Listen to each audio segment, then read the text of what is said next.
Hey guys, welcome to this tutorial where we'll explain how you can add a countdown timer inside your emails in Klaviyo. So let's jump into it. For this tutorial, we will be using a powerful yet user-friendly platform called Centric.com. So to begin, simply create an account on Centric and log in to access your dashboard. From there, navigate to the Timers section and select Create New. You'll be presented with two options: the standard timer, best suited for fixed-date campaigns, and the perpetual timer, which is ideal for automated flows where the countdown begins the moment the recipient opens the email. Let's consider a practical scenario: an abandoned checkout flow.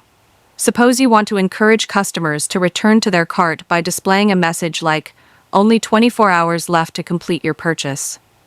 In this case, choose the perpetual timer, set the countdown to 1 day, give it a descriptive name such as Abandoned Cart 24HR Reminder, and click Create.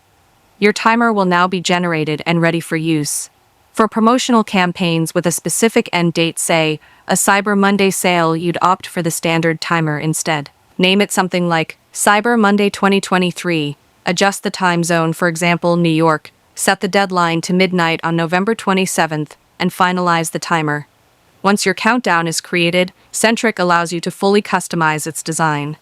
You can modify the size, tailor the color scheme to match your brand identity, choose from a range of fonts, and even upload a custom background image for a more branded look. To embed the timer into your Klaviyo email, open your email template, drag in a text block, click on Source Code, remove the default code, and paste the HTML snippet you copied from Centric. Hit Done, and just like that, your real-time countdown is live and functional inside your email. The best part? If you ever wish to adjust the design or settings, all changes can be made directly within Centric. No need to re-edit anything in Klaviyo.